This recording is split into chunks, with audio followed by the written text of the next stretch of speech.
Good morning, YouTube. Your buddy Choppadong coming at you with another quick video for NBA and NHL. Today we're going to dual break down it again. That went pretty well last time. Once again, just want to thank everybody for the likes and the subscriptions. The account is growing. The Twitter following is growing. We're starting to have some leverage and some voice out there in the social media atmosphere. And of course, I am brought to you by the one, the only DFSArmy.com, where we teach ordinary Joes to become DFS pros. That's a little bit of a misnomer. I'm pretty much an open book. I'm not going to flat out lie to you and say by following us you're going to become a pro, but I'm going to tell you you're going to have the best chance to do so inside the industry if, like us, you take DFS seriously. So why don't you follow the link, follow the description in the tab, in below the comment section, whatever, wherever you find it. Follow me out on Twitter at Choppadong. You can find it there too. DFSArmy.com/ref/3, and go in there, use the coupon code CHOP, C-H-O-P. Let everybody know that I sent you to the Army, and let's dig in, and become lifelong friends and whatever, you know how it goes. Point is, I do a lot of coaching and contributing inside DFSArmy.com, and I would love to have you in there so we can talk in a little bit more depth than I get a chance to talk out here. So do that, do yourself a solid, and run over there and take a look at DFSArmy.com, where tools, spreadsheets, DFS optimizers, the whole kit and caboodle. You see me here dabbling with my lineup. We'll come back to that in a little bit. Not a terrible start, but what I wanted to do first today was discuss a little bit of, take 60 seconds, do a little bit of news. Of course, Curry was Curry, and we saw C.J. Williams hit the big old game-winning shot last night, so that was kind of interesting to watch as well. And a couple of big things, those seem to be the highlights out of the NBA last night.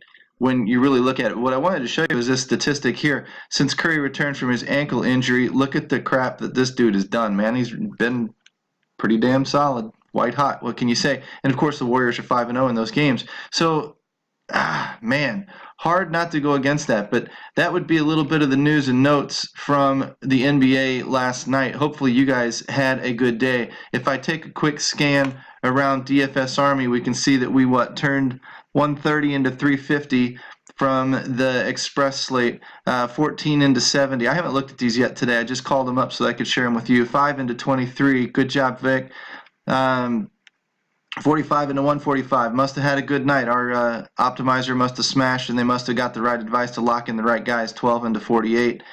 84 into 2,500. Won himself a little 3 max. Played at the $65 level. Yep, Lawn General, I'll get to you in a second. Making a video. First out of 174. Good job. This is what you're going to find. One of the things that we talk about inside the Army is stop playing those little teeny tiny entry events that have to beat 10 and 20,000 people. Instead, jump your entry up, jump your budget up, and play in the smaller, the bigger entry, bigger, buy-in, smaller field tournaments, because you can win those. You can win them with chalky lineups, as Archer Shell just showed you tonight. Great win. Great job. That one's going to get out there. Hey, another one. 222 in and 2,000 out. Good job. How did we end up doing that one? Well, we picked another. Look at that. $222 single entry. Only had to beat 25 people. That's how you do it, guys. You build your bankroll to the point you can start doing stuff like this. That's awesome. There's a couple of good ones in a row from the Army. It happens every stinking day. I keep trying to show you guys this. You guys still sit on the fence. You still don't want to jump in, and $40 a month for whatever reason is too expensive for everybody. I get that, but you're never going to win $2,500 if you don't jump in and learn how to win, along the way. Build your bankroll into the point where it can do these things. 70 into 285, solid win. 9 into 57, solid win. There's DraftKings. That's a sweep if I ever saw one there. Locked in Curry, went bonkers. Good for you. $33 win there. I mean, it's what we do. We've got all of the sports covered. We've got all of you see us focusing hard on basketball right now because that's where we're going. But, dudes, that was, golly, good wins, guys. Good wins. All right, we'll jump into NBA for today really quick. You know what I like to do. I call up Notorious's first look page early in the morning, and I start scanning for who's pointed up. Dallas and Sacramento today. Who's pointed down? Portland and Toronto. Probably won't be playing a lot of them. Looks like I'll be playing a good bit. Dallas is all over the place. If you haven't seen this yet, Dallas is going to be your chalk offense of the night, or it should, barring news and other things around the industry. Pace, of course, Sacramento and Dallas are also paced up, so we're pointed up and paced up. These other 3 teams are paced down a little bit, so we may or may not want to focus on some of the players out of here. It looks like the majority of our offense is going to come out of Sacramento and Dallas tonight, and here's why. Look at the blue DVP numbers all the way across the board for Dallas. LA is an okay spot. Look down here. Sacramento's in a pretty good spot. Doesn't look like the Lakers enjoy playing defense. We already probably knew that. But these are going to be spots that we're going to be targeting. You look at the starting point guards, of course. Dennis Smith is going to be chalky. Look, here's why. This matchup's great. They're pointed up. They're paced up. His usage has gone up. He's scoring about a fantasy point per minute. So if the guy gets the run, gets you the 25 minutes per game, hopefully runs up to 26, 27, 28 minutes because they're paced up a little bit tonight, boom. Got yourself a little bit of DVP on your side. When you run down, and he's cheap too, when you run down to shooting guards, of course, another Dallas guy is going to lead the way, but I bet you we find a lot of KCP in our lineups today from DFS Army. DeRozan's an expensive way to go. That's fine, but I think that as far as value is concerned, you're not going to beat it for a 2-game slate staying down in that area. If they're going to be chalky, there's no doubt. So for a 4-game slate with this kind of overwhelming chalk, it seems like you might be able to get away with playing some cash games. We usually stick to tournaments. Now, if you want the tournament pivots, you're going to have to become a VIP inside DFSArmy.com and listen to Keith and Al and Donuts and those guys. They give you the pivots every day, and they do a very, very good job at it. But as far as today, just looking helicopter view of the slate, we're going to find, again, a lot of Mavericks, going to find some Lakers, and, of course, we're going to find some Sacramento Kings here before too long because, again, the Sacramento Kings have the DVP matchup. If they weren't paced down, we'd be liking them a little bit more. Starting forwards-wise, Kleber, Randall, man, here we go again. And scrolling down to centers, of course, Nowitzki and Brolo. I mean, that's just pretty obvious today. You may have to dive into some bench spots to round out your roster with the cost and whatnot, but it looks to me like you're going to be looking at an awful lot of Dallas and Sacramento when it comes down to your offenses tonight. That's going to make the core. And I know that wasn't front page news, but that's your first look at the NBA. Now let's move on into hockey and spend a little bit of time here and then wrap this little short video up today. Hopefully get you guys out of here on time, fired up, ready to win some money. I don't know if you can turn, a few bucks into 2,200 like our boys did last night, but you know what? We give you a good shot to do so. What we're looking for when we look at hockey, we're looking for big Vegas odds. Minus 157, not bad for Hellebuck. If I told you Hellebuck's record was like 18-4 or 18-5, something like that, the odds of him getting the win are pretty doggone good. Buffalo Sabres, I noticed today, are only 10-5 or only 5-10 at home. Everybody thinks they suck on the road. Well, guess what? They sort of suck at home too. Vancouver, the Capitals. The Washington, Holtby, man, dude. This 225 is something to be reckoned with for sure. You got the 9,300 versus the 7,900, though. I don't know where I'm going to go today, but I'll be tempted to take the savings.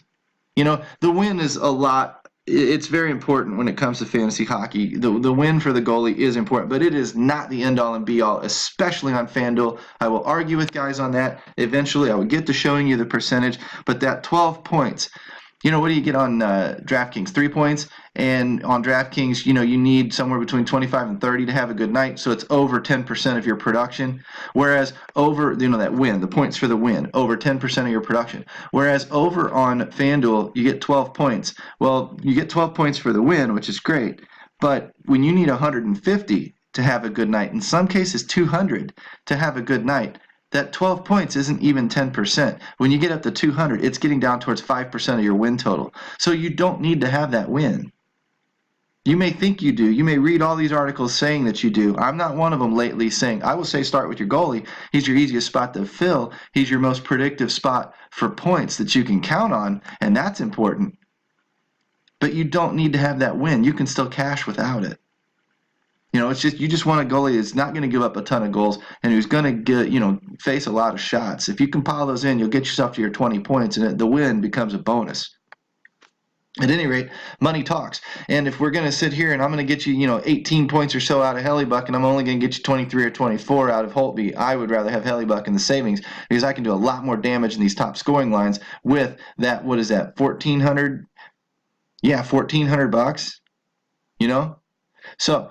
Let's look for some other wins, some other viable goalies. Vasilevsky, of course, but at 9,600, I don't think I'm going to take. Now, Vasilevsky has the most consistency for 30 to 35 points. In cash, you could argue that you just lock those in and you just look for value elsewhere, and there is value on the slate. But, man, it's going to be awfully hard the way Winnipeg's rolling and facing Buffalo. It's going to be awfully hard to turn down Hellebuck tonight. Let's see, Talbot, Rene. Rene's another option. Probably not as safe as the others. And then down here, Jake Allen. If Jake Allen gets the start, I probably won't do this. But if Carter Hutton gets the start, I probably will. I'll probably have a lineup or two with Carter Hutton. He's absolutely playing better than Jake Allen is right now. And it just, you ride the hot hand. So if when we go into looking a little bit into the lines, what we're going to try and focus on here, I'm going to do this a little bit different way. Sometimes I go into the players and show you the points. Sometimes, one thing you should always have in the back of your mind is goals for and goals against for your teams. How many of these teams are scoring a lot of goals and how many of them are giving up a lot of goals? Because I want to take the teams that are scoring a lot of goals and I want to match them up against the teams that are giving up a lot of goals. And in this case, we know that Ottawa is running hot. So when I scroll back down and look at Ottawa, I guess scroll up and look at Ottawa, facing Chicago. If Chicago were giving up a lot of goals, I'd very much be wanting to play some Ottawa Senators tonight. Tampa Bay is a very, very powerful offense. I don't think Carolina is quite the slouch, so it's not like that's some premier matchup. It's great because Tampa Bay is pretty they're lightning proof. They're pretty matchup proof. But they've been slacking a little bit lately. Washington's been turning it on, but Colorado or Vancouver is a decent defensive team that really kind of tries to grind the games to a halt. So I'm not seeing a lot in terms of obvious smash spots.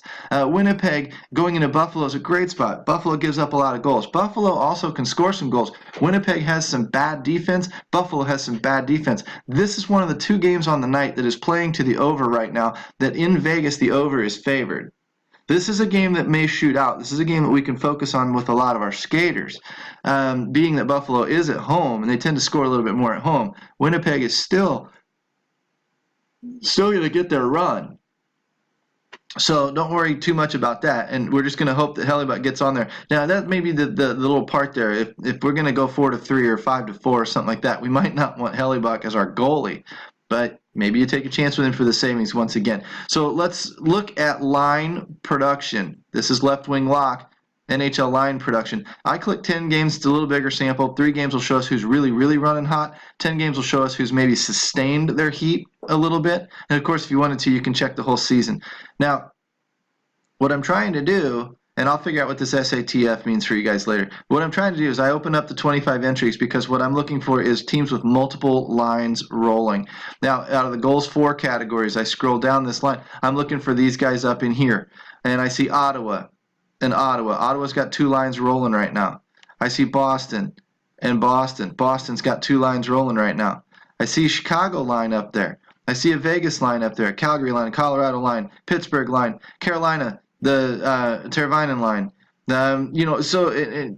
These are the places that we're going to try our best and focus on, when we're building our teams.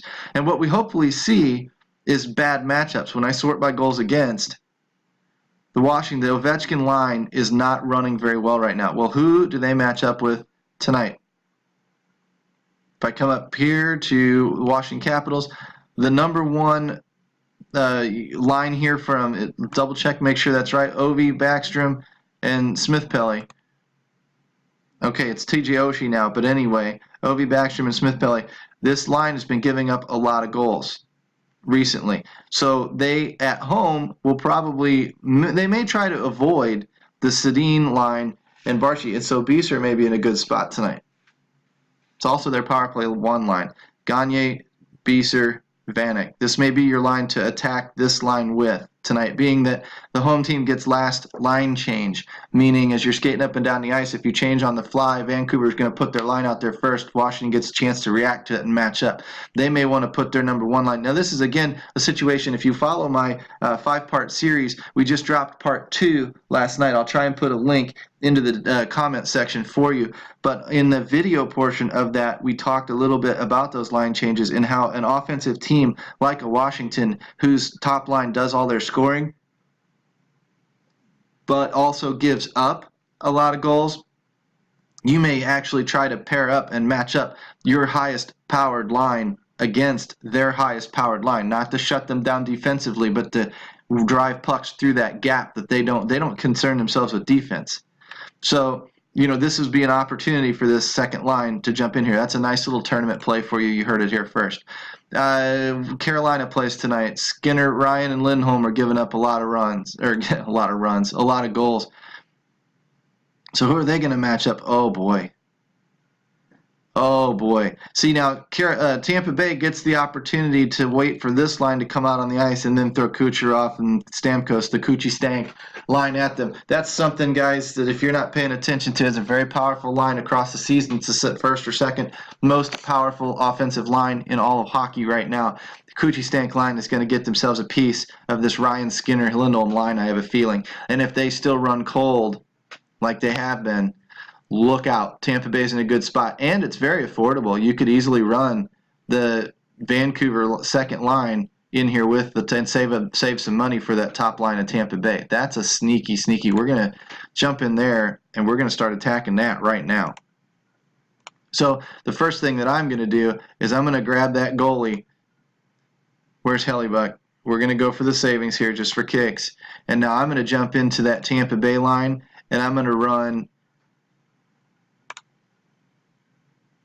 Kucherov, Stamkos, and then I'm going to throw the defender Adam Hedman for a little bit of savings so that I don't quite have to pay up. Well, I guess it's the darn same.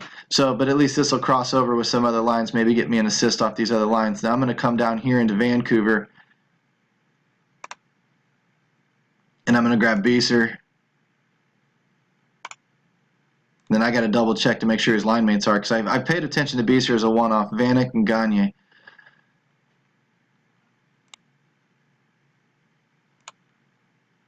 Vanek, and then Gagne's a center. A cheap one at that. Now I've got, well, nope, not going to quite be able to pull it off. Somebody's going to have to disappear. What a bummer.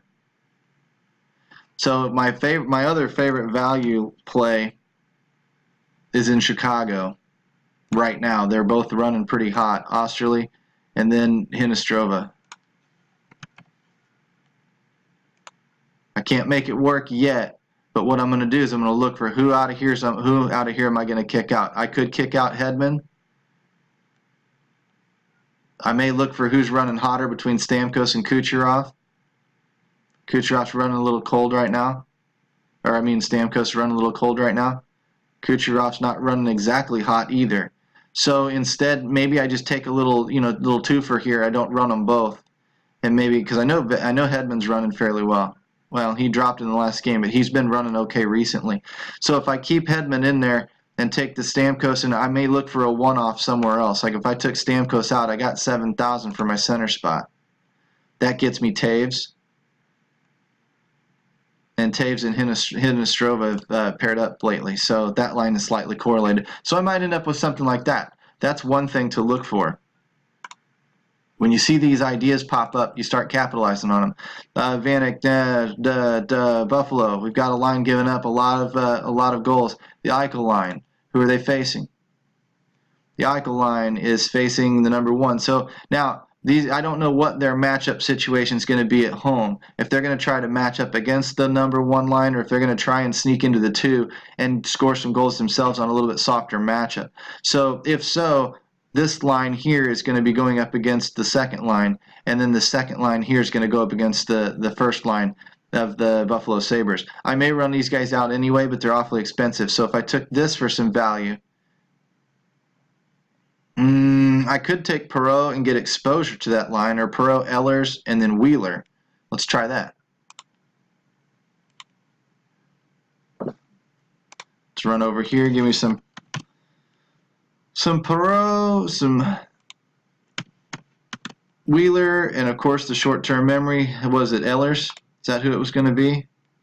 Yes. You could run Little, but that's going to pin you into two centers already, so let's stick with Ehlers for now.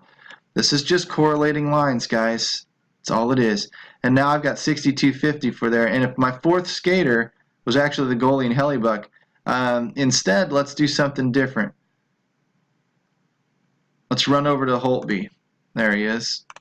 Let's pay up. See how much we're going to have to dig for value tonight. Now, if I'm looking for some value defensemen, I may run in here into the fantasy lines, and I may look for the defensive pairings. over the last 10 games, and I want to see which defensive pairings are scoring. Keith and Osterley. All right, so Osterley's in a good spot. Love pairing him with Hinostrova. Vegas, Carolina, Pesce and Slavin. So if I find those guys, Pesce and Slavin, neither one are on the power play. That stinks. I would rather see that. Now, they're running good, but I'd rather see them on the power play.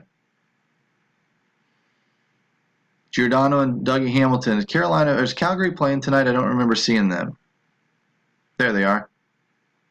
Giordano and Hamilton paired up together. If I wanted to run, say, Giordano, who else would I be looking at here? I'm looking at either the second line or the first line. I could go with Gaudreau or Monahan, either one. Let's run out. This is just crapshooting now. Take ourselves a little Monahan.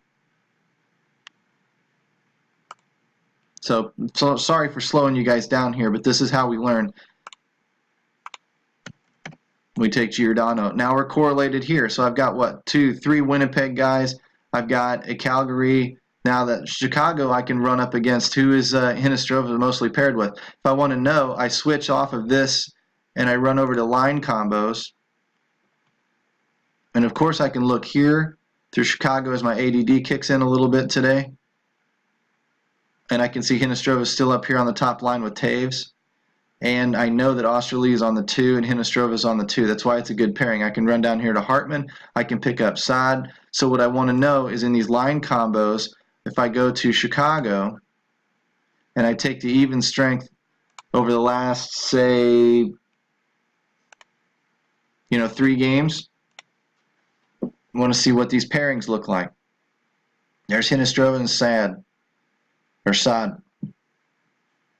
and Taves. So this line's intact right now, and Osterley pairs up well. I can get these. I can get my exposure to Taves through Hinostrova and Saad. So if I really want some value, I can come over here and complete this out with Hinostroza